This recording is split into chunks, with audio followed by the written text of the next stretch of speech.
So welcome to another edition of Workshop Uncut, where we give you an inside look on the inner workings of a workshop.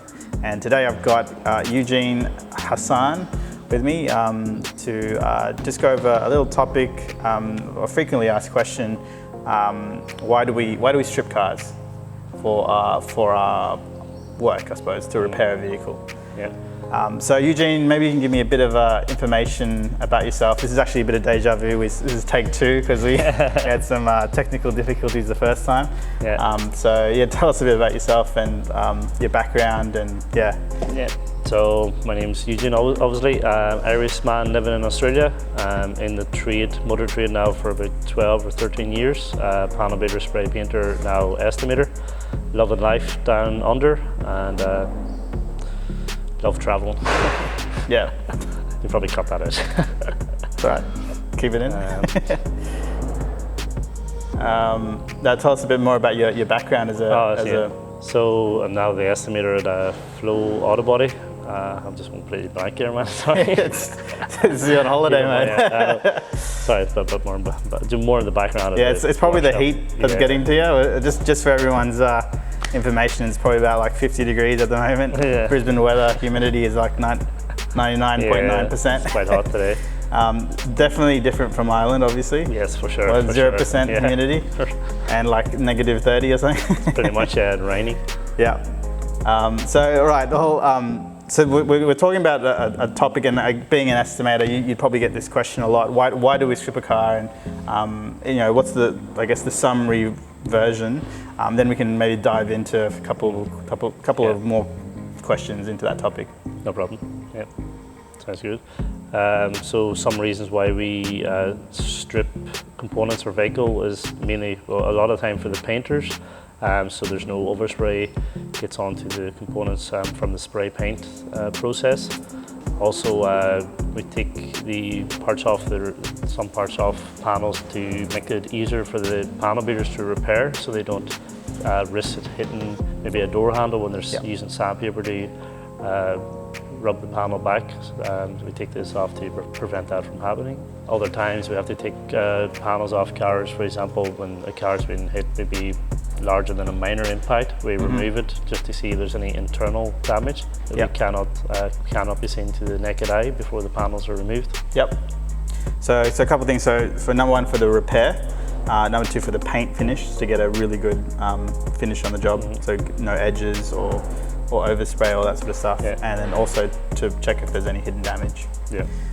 So speaking of achieving a good paint finish, what is sort of involved in stripping a vehicle to get a good paint finish? Yeah, so to get a real nice high quality paint finish job, for example, you're painting side of a car, a quarter panel, 2 doors and a front guard.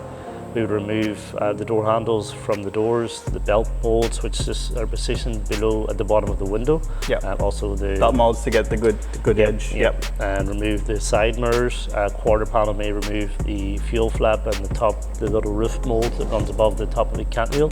And normally in guards have indicators or mud flaps. Yep. So we remove all those items just to leave a real flawless paint job, no edges, no overspray. Yep. It just leaves a top class paint job. Yep. And speaking of the edges, because I guess one of the questions that people give us is like, well, let's say a tail light. Why do we take the tail light out? Why do we go to this extent of doing that? Or why do we take all these pieces off? Yeah. Maybe you can tell them why do we get what's the importance of having good paint edges for a good finish, good quality finish. So first, on that note of your paint a quarter panel around a rear tail lamp.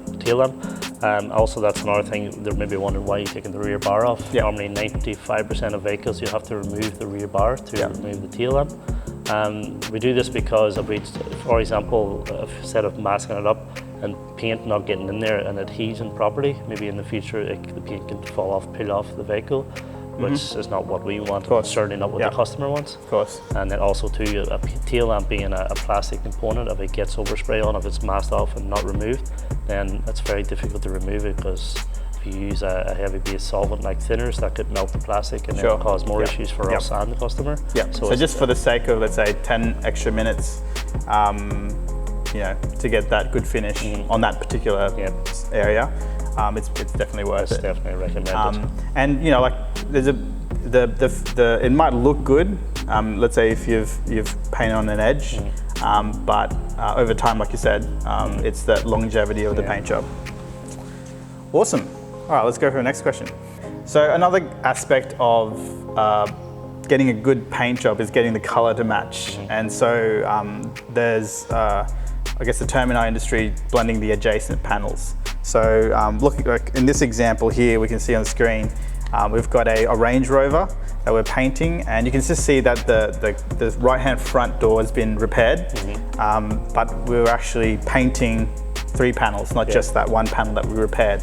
So maybe you can explain what's going on here in terms of what's being stripped. This is a classic question from customers. If me as an estimator saying, look, going to repair your door and paint the rear door and the guard, and normally you get a reaction of, well, hey, why are you doing that? The damage is only on the front door. We do this because normally with metallics and pearls, it's very difficult to leave the same metallic fleck in one panel if not blended, and this could throw off the color. It's highly recommended. If not impossible, right? Exactly, it's extremely difficult. So it's recommended to blend the adjacent panels for a 100% job. It blends into the same fleck, so it's no one notices it. It looks back to the original that the car was not damaged. This is why the only panels that we normally do this on would be a straight color, like a 2K white, that's what we call it in the industry. It's just no metallic, just a straight color. So just with the blending of the adjacent panels and getting that color match, it's always important to get that factory-like finish. So obviously, if you see that your color's off, then it's very obvious that it's been repaired, and people don't like that. they know that the car's been repaired. So on that note, when we blend panels, for example, in this case, this video with the right-hand driver's door getting painted, blending to the rear door, blending to the guard. We actually just use it's called base coat, which is the color of the car. For example, in this case, it's silver. We paint the full entire driver's door, but we only flick into the rear door and flick into a certain amount of the guard. Hence the word blend, right? Exactly, And then we use the clear coat, which is the shiny product. Then we clear coat the whole area, which makes it into the shine silver for the top job. So you blend in the base coat, the color, and then you clear the whole thing. All right, so there is a method known in the industry called smart repairs. And basically this is, I guess, using essentially shortcuts or techniques to be able to keep the repair smaller. So when we say, blend or paint the whole panel, a smart repair would be perhaps, masking up to a line or something, or masking instead of removing. So, so maybe you can just tell, give a bit more information for customers that are on a budget. They don't want the most expensive or let's say the best repair method. They want to essentially have a cheaper, cheerful, but more so a job that doesn't take as long. So in terms of labor hours. So tell us more about smart repairs. So obviously we always strive for the best quality job, but for some certain, especially private customers, they'll just ask us anyway, there's another cheaper option here. For example, same again, if you're painting a side of a car, rather than spending time and to remove components, instead of that, just start mask everything up, mask up your door handles, mask off your windows, your little belt molds at the bottom of the window, mask off the bumper bars rather than taking them off, which normally prevents ages, but mask them off, mask off your tail lights.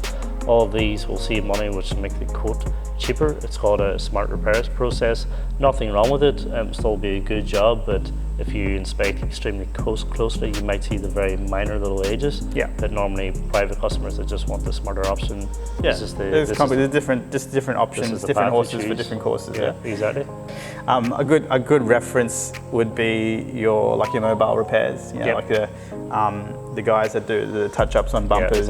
They would be smart repairs. Exactly. So the correct way is to paint edge to edge, which means that every edge that you see on the panel, you paint to it, but you can actually flick a panel within, blend it out, but you'll always see it.